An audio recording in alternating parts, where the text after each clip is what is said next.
Pope Pius XII created a clandestine network to save the lives of Jews who were being persecuted by the Nazis. One of the members of this group is still alive, an Italian priest, Giancarlo Centioni, who was born in 1912. Between 1940 and 1945, he served as a military chaplain for the National Security Volunteer Militia in Rome, and lived in a house of German priests who became involved in the network in order to save lives. I lived in the general house of the Pallottine Fathers, and my fellow German priests invited me to take part. Given that I was a chaplain for the fascists, it was easier for me to help the Jews. The other Pallottine priests from Hamburg, Germany, had founded a group called St. Raphael's Society, created to help Jews. It offered the opportunity to first escape from Germany to Italy, and then later to Switzerland or to Lisbon, Portugal.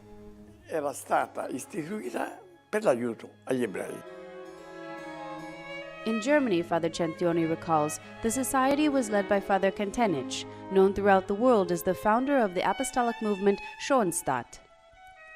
This Pallottine Father was later incarcerated and confined in the Dachau concentration camp until the end of the war.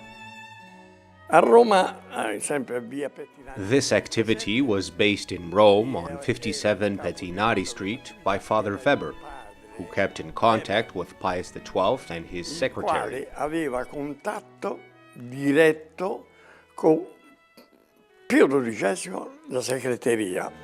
This network gave passports and money to Jewish families so that they could escape.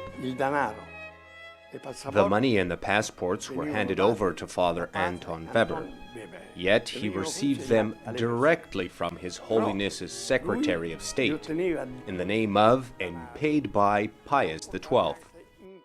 I often brought money to Jewish homes.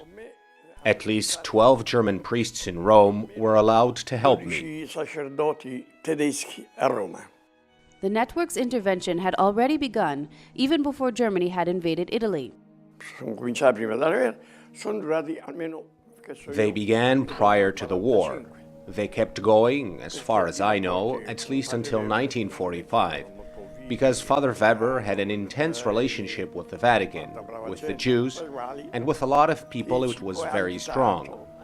Among those who helped us afterwards were two Jews whom we had helped to hide, author Melchiorre Gioia, and from Vienna, Erwin Frimm Kozab, a great composer during that time who wrote songs and operas. One we hid on Giuseppe Street, near Bari, and the other on 57 Pettinari Street. Later, they assisted us quite a lot, giving us very explicit information, etc.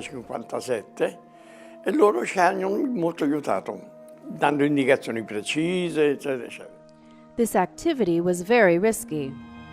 I helped Ivan Basilius, a Russian spy. I didn't know he was a Russian or a spy, but that he was a Jew. Unfortunately, the SS arrested him, and he had my name written in his notebook.